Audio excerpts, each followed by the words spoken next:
Hey guys, how's it going? In this video, I'm going to share with you this absolute treasure that I got in Luxor, Egypt, and I'm going to tell you the cool story for how and why these pieces were made. When on a family vacation in Egypt, we spent a few days in Luxor, the old city of Thebes. As always, I was on the lookout for really cool chess stuff. And the stone alabaster is plentiful in Luxor, and after searching around, I found these chess pieces in a local artist shop.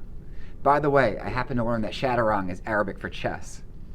So the owner of the artist shop told me that they were carved years ago by his family and they have been in storage for a while.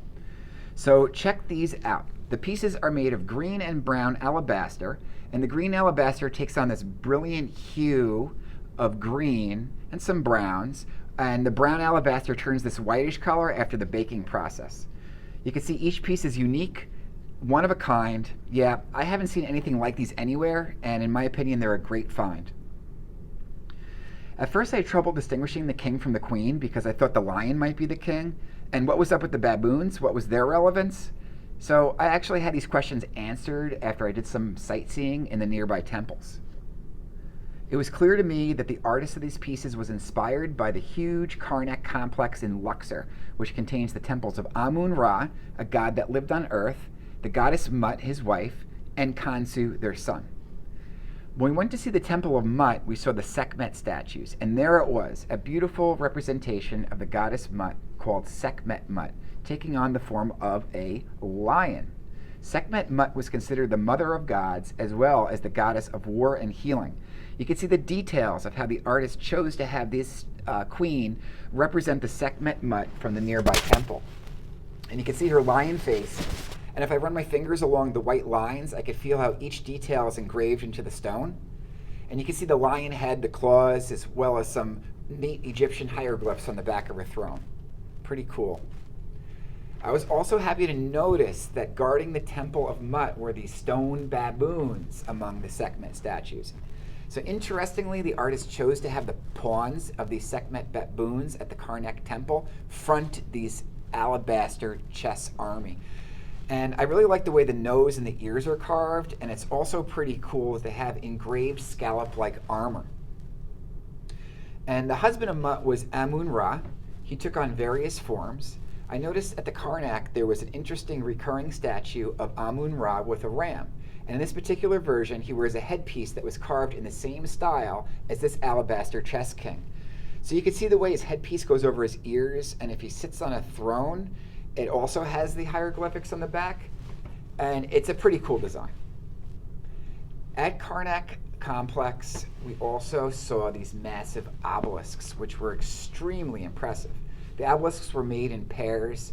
They flanked the entrance to temples. They also served to connect the ground to the gods, and they contain vast amounts of information. So the artist of these chess pieces chose to carve the alabaster obelisks to represent the rooks, and they look pretty cool where they flank the chess army. And they contain various hieroglyphic characters, and I really regret not asking what they meant when I was purchasing these pieces. If anyone knows how to translate this, please comment below. And you can see many of these obelisks have similar characters such as birds, horseshoe-looking designs, and these squiggly-looking lines. Fine-looking hieroglyphs. So here we have Anubis, and in many Egyptian temples, Anubis represents the god of death, mummification, and the afterlife. And this guy kept guard over the tombs and is the alabaster bishop.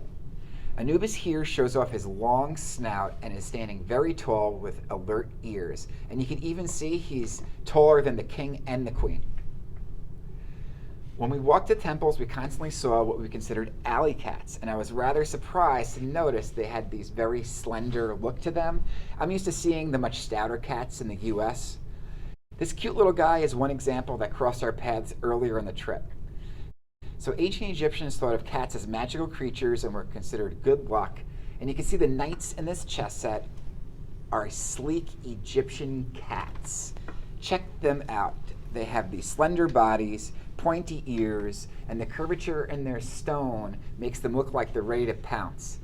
They have these parallel lines around their neck, which are probably necklaces because Egyptian cats often were decorated with jewelry.